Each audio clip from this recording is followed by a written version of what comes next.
Good morning, everybody. Happy Thursday, July 9th. It's the Morning Hook, and I'm your host, Karen Whooley. Today, we're going to talk about something that you hear a lot about on Instagram a lot. I see a lot of crochet designers and knitting designers and sewing designers talk about their desk. And when you work on a project, you've got everything going. I mean, there's a lot of times that I'll tell people, ignore the mess behind me. Today it's not so bad. I've got just a few things on the little desk behind me. That's usually where I film my videos. I'm going to show you here really quick. There's a bunch of stuff back there. Not a huge pile of stuff, but there's a bunch of stuff. And there's a lot of things that I am going to be working on when I get back from Memphis next week. But right now, my desk in front of me is a mess, and it's all about going to Memphis. So we're going to talk about that. I just wanted to say hello to Carlene, who just popped in. Good morning, Carlene. It's good to see you. As I'm talking, if you want to chat about what your desk looks like right now so that I don't necessarily feel bad, it would be great. No, I'm sure most of you are probably neater than I am when it comes to my desk. It's like I go through these phases where I'm working on something and everything's on my desk. And then once that project's over, my desk is clean. So I'm going to talk a little bit about what's today. And yesterday in the live stream, I showed this. This is still on my desk. Someone in yesterday's watching it after the fact asked me about sharing. Excuse me. My allergies are really bad today. I apologize if I cough a lot through this. Hang on one second. Okay, so someone who watched after the fact asked me about this and asked me to show what I've chosen to switch this out to. And what I have are these. These are breathable. They're actually packing cubes. I'm going to zip it up so you can actually see.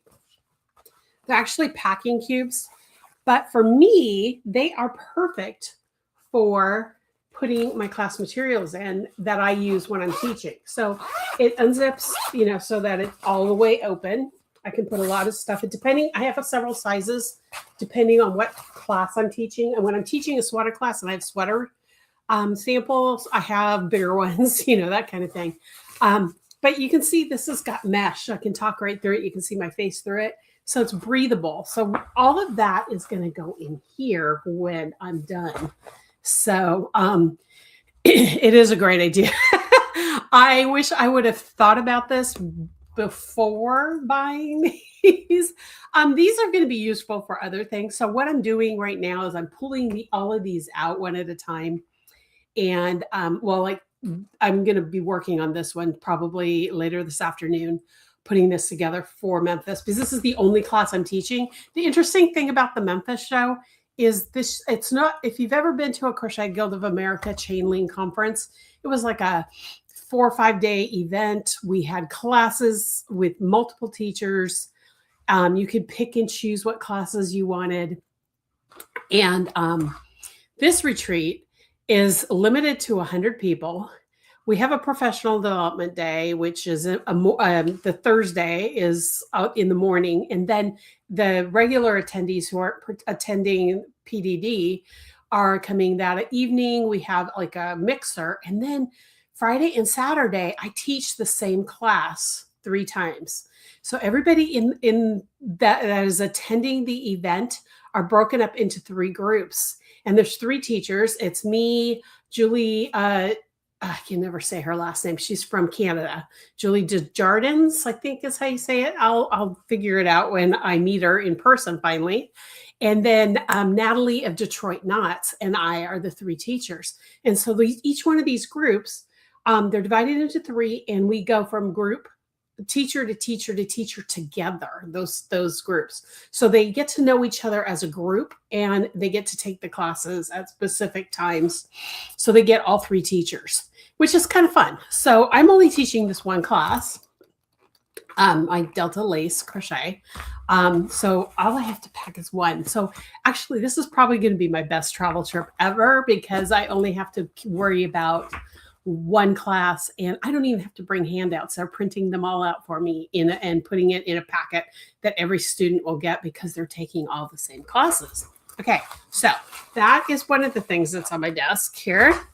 The next thing is, because I'm still working on this event, I have two folders. One, the top one is my contract and all the details they sent me as PDFs that I always print them out. Everything gets printed out, and that comes with me on a trip like this. This is so that if anything is in question or I have a question, I have it in print so that I can just easily find it. Because when I travel, I have found it's better over in the recent years, but it used to be that internet was interesting. So having everything digitally for an event, I always printed everything out, and it's just a habit I got into. And so that is what this is for. So this is everything that has to do with the retreat itself, my contracts, everything. So I have it. Even my travel information. So that always comes with me. And then this year, I'm doing something different. I have a new folder. I'm going to put it up there. It's called Travel Projects. And this year, I think I've talked about this many times, but I am going through a pivot in my business. I'm changing a few things up. My website was the first thing. And there's 6 major things that I need to figure out before September 1st.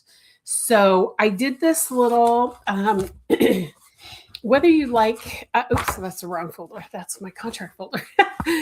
Whether you like AI or not, I'm finding for organizing my thoughts and things to do, AI has been great. So what I literally did yesterday was I put in the 6 things that I needed to do before September 1st. And I thought, maybe you can do some of those while I'm flying.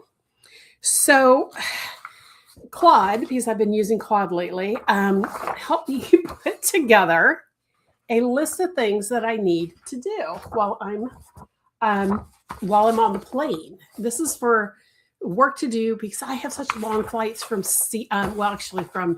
I am in the Tri-Cities, Washington, so I'm leaving from the Tri-Cities airport, which is like 8 minutes from my house. But I have, the first day I have 3 hours and 15 minutes worth of flight time. Now, of course, there's always getting on and off, and you can't use your laptop when we're ascending or descending and all that stuff. So it actually figured out what the average time for all of that is, and broke out all 6 projects. So I have 3 to do while I'm traveling out to Memphis and 3 to do on my way home. So it gave me this little packet with the timelines and everything. And then it broke down all the things that I said I wanted to think about for each one of these topics. And it broke it out and it gave me notes. And this is the kind of thing I like to use for AI is to say, hey, these are my scrambled thoughts. Can you organize it for me? And that is kind of what it does. Yeah, Claude has been interesting. I've been using him for a while just to organize things, or if I write something, because one of the things my son, who is an English teacher, always tells me is when I type, I put my, if you learn typing when I learned typing, after period, you put 2 spaces. Now that's not the norm anymore. I have to have a Claude fix that for me. There are things that I write, and because Italian was my first language, I should mention this. Italian was my first language.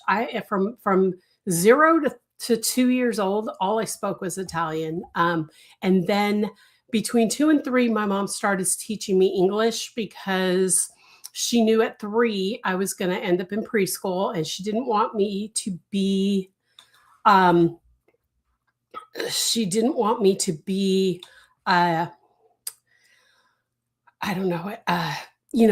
at and teased and all that stuff. So I started learning English. So the thing about Italian is that when you're thinking and you're writing, and my mom always used to say this too, because she spoke Italian first before she spoke English as well. when you're thinking in anything, you reverse your nouns and verbs. So I mean, my kids laugh at me sometimes the way I write English sentences. And this was a struggle in high school. I finally overcame it. But there are still things that I switch and the sentence doesn't translate correctly. And um, so it's like Claude helps me fix my grammar. Let's just put it that way. Because there's so many different rules in Italian. And I took 3 years of Italian in high school and 4 in college. So, even though I don't speak it as well anymore, in fact, I'm using Duolingo lately to help me get back into speaking it because when my grandmother died in 1992, my family literally stopped speaking it. So that is interesting. I've got a bunch of stuff here that I should share in chat. Carlene says, please show us how to do that on your computer. Are you talking about using Claude to help me organize my thoughts? I am still learning because Claude just came out with a new thing. Well, it's not super new, but they call it co-work. And I'm learning how to use it. And that's what helped me with that. It also helped me. Right now it's helping me. In fact, it's working as we're talking. I have a whole bunch of blog posts that I wrote years ago, and it is organizing them into a schedule to repost them and for me to go through them and clean them up and all that stuff. It's literally, so I'm learning all these things. Now, granted, it's AI, and AI is one of those things that you have to check everything. But if you give it information and you say, organize this, it is amazing. It's amazing. It'll give me dates when things should be due and that kind of thing. So I'm learning to do that right now. So if I ever get to that point where I feel like comfortable enough to show you how I do it, I will definitely show you how I do it. Okay. So good morning, Linda. So good to see you. I'm glad you're here. And then Carlene says, yep, I did. Italian is my first language. There's still a lot of things. I mean, I remember going to the store with my mom, and if she wanted to tell my sister and I, well, mostly me, because my sister was born when I was 2. So she grew up more speaking English than she did Italian. So she knows a few words, and she took Italian in high school. But it wasn't as embedded into her because she didn't start it like I did. But I still remember, and my sister too, that we would go to the grocery store, go to Mervyn's. If anybody remembers Mervyn's, that's where my mom used to buy her clothes when she stopped making every single thing we wore. We would be there, and if she needed to tell us something she didn't want anybody else to hear, it was in Italian. So there's a few phrases that I will never forget. Sta zitto is be quiet, and or stop fighting. That was usually meant stop fighting, even though it literally translates to be quiet.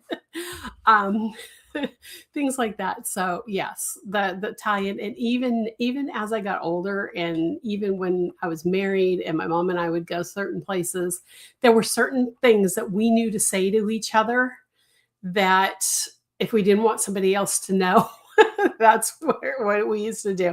I've lost a lot of them, honestly, but they're starting to come back now that I'm using Duolingo again. Okay. So will you be I don't know if I can interpret everything. It's really kind of funny. One of the things I tell everybody is that if someone is speaking to me in Italian, I can kind of get for example, being Catholic, I watch a lot of EWTN TV, and there's the Pope talking in Italian. And a lot of it I understand before they start translating it to English, because there's words that I always, I knew growing up. I can hear something and get the gist of it. I can read Italian and tell you what it says, for the most part. But for some reason, the brain to mouth connection is gone. So yeah, that's gone. So anyway, let's get back to the topic at hand. Okay.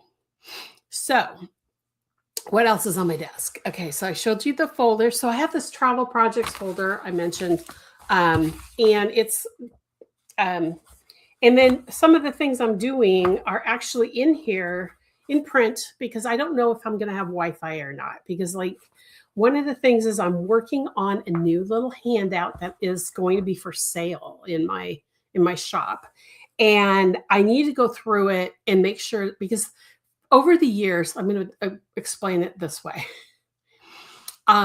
Yes. Linda just said something I need to address. Yes. Straight Italian is a bit different from a local dialect. Yes. My mom and my grandparents on her side of the family and the entire family, there was a little bit of a dialect there, but they pretty much spoke straight Italian. In fact, when my mom and my grandparents went to Italy in 1960 for my mom's college graduation, she was there for 6 weeks. And the locals in Italy thought my mom was the Italian that lived and grew up in Italy because she spoke the true Italian, where my grandparents had a dialect. Because once they went back to their home, they went back to their slang. But at home, when here in the United States, they spoke straight Italian. I mean, just straight up Italian. So it was kind of interesting how that dynamic is. My dad and his family is from northern Italy in the Genoa area in a little tiny town called Alpicella. And we used to tease him all the time. And sorry, Dad. We used to tell him that because of the dialect and the way they said words, we said he was speaking Chinese because we couldn't understand a word he was saying. There were so many words that they just, and he still, I mean, his Genovese dialect from this area is just very different. And I don't know how much of that is because his mom was born and raised in Alameda, California. That's where she was born and raised. Her parents are the ones who immigrated to the U.S. So she was born and raised here. But yeah, it was so different. And so, yeah. So we've gone way off track, but that's okay. I can still read basic French. I can't understand. Yeah, at normal speed. Oh, yes. And French speak like the Italians do, where it's like everybody speaks really fast. So sometimes I have to tell people to slow down. Slow down. And it's funny because with this Italy trip, I've been in touch with my grandmother's nephews, and everything he writes, he doesn't speak English. He lives in my grandmother's house in Guamo. And but every time he writes me back, I read it, but then I have to put it through the Google Translate just to make sure I understand before I write back to him, because I want to make sure I'm not misunderstanding something. Oh, and Sicilian dialect is a totally different dialect as well. It's like every little pocket of Italy that used to be a city-state has their own dialect. So it'll be interesting going to Milano, for that trip. I think that's going to be our first stop, is going to be in Milano. And yeah. And so I don't know what the dialect is like up there. From my understanding, from what my mom has told me, even my dad, who visited Italy when he was in the army back in the 50s, they both said that the Italians now don't speak the dialect as much. They speak more of the regular, true Italian than they did back in the day. So, yeah. Okay, I now live where Spanish. Me too. Me too. I live in a very agricultural area, and that's exactly, Spanish is everywhere. But it's really interesting too. With my mom was a school teacher. She taught first grade until I was born for 7 years, and she had a lot of Spanish-speaking parents and students. The students were learning English, but the parents also spoke Spanish. So they would speak to her in Spanish, and she would speak to them in Italian, and they got along great. They could understand each other because the languages are so similar. And your relative spoke Sicilian too. Wow. Okay. There's 3 Italians here. That's crazy. Okay, let's get back to my desk. So I've got a lot of things going on. So I've got the folders I told you about, and I've got my class materials. And then I have, of course, my planner. Even though I do a lot of things digitally, I find that if I write my week out in, in a physical planner like this, those are the highlights of my week. um, and they're color coded because certain things are business, certain things are personal, certain things are church, certain things are both Dave and I together, so I color code everything. So I have a planner that is physical, and I always have that on my desk because that always tells me, am I on track? So I have to be careful today because today is my busy day. I have you guys, then I have a call for the people doing the Summer of Socks. And then right after that, I have a call with a student who is in need of help. And then shortly after that call's over, I have someone coming to the house to do an estimate. So I'm like, boom, boom, boom, boom. So it's going to be one of those days. Okay, what else do I have in my desk? Oh, what I do? Oh, I just dropped a ruler. That was a ruler. If you heard that big loud thing, that's just something. I have these on my desk. I don't know if anybody's seen these. These are like little things that you use to hold things up. And I just bought them for my trip because I have flyers and stuff. Like for people to sign up to for my newsletter, I have this QR code. So I can put this on here when I go, and it'll be on the table there. So if they want to sign up, if they don't want to give me their email on paper, they can use a QR code, because I always have a paper newsletter subscription thing. So that's one of those things. I also use them for my holy cards to remind me to pray for certain things. So there's that. All right. What else do I have? Okay. So that packing cube that I showed you. Carlene, you just asked me about my planner. This is something I just started this year. This is the Hobonichi Techno cousin. It's a A5, A6. This is A6 size. It's like 8.5 by 5.5. That's the planner, and it's got a bunch of stuff. So it's got a section where I can keep track of things. It's got my monthly planner. It's also, I use the weekly pretty much all the time. And then there's also the today, where I can do notes and stuff like that and put washi tape and stuff like that in there. I haven't been using that as much lately. And then inside here, I also have a Hobonichi notebook, I guess is really, it's, what do you call it? It's got the squares because I tend to like having something different than just lines to write on. I'd love to do blank pages, but I don't write straight. So that's the way I am.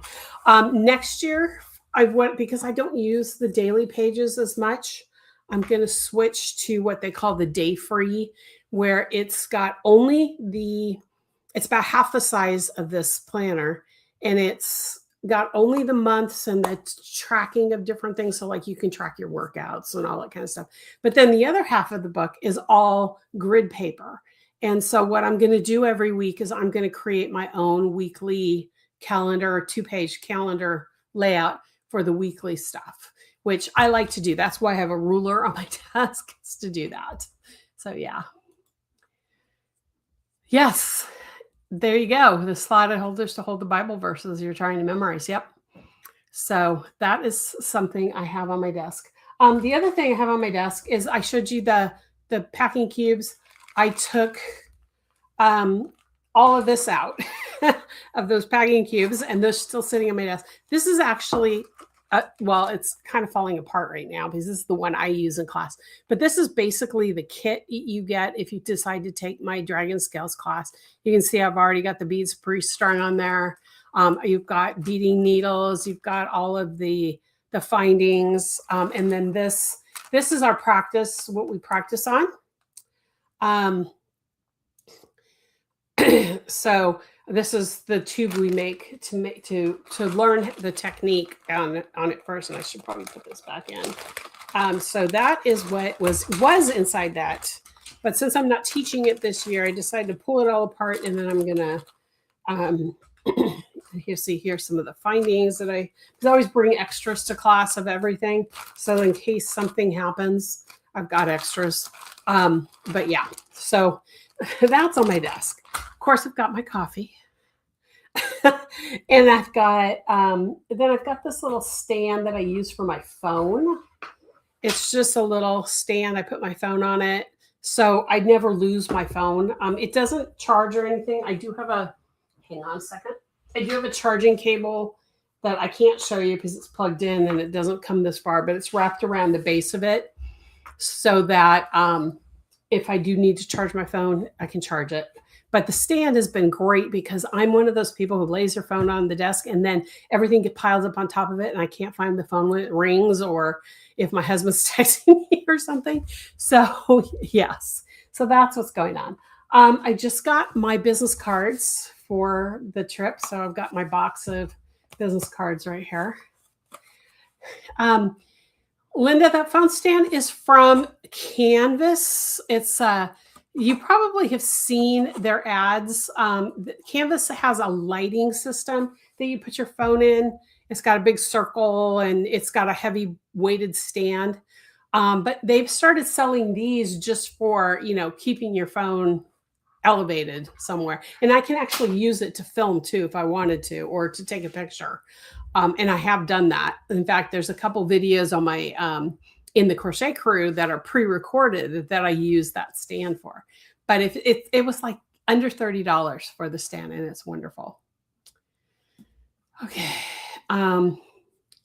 Okay, so what else do I have on my desk? Oh, I have this is actually a makeup bag, but I like it more for tools and stuff that I need to bring with me when I'm traveling. Right now it's empty because I need to figure out what projects I'm bringing with me. If I need to put pens in here, my flight safe scissors. This goes into my backpack that I carry on the plane with me. So this is going to be filled in a day or so with the stuff that I need. Of course, my laptop's here. I can't pick that up right now because I'm using it. And I've got, this is kind of fun. This is a mason jar my daughter painted years ago. And I keep all my colored pencils in it.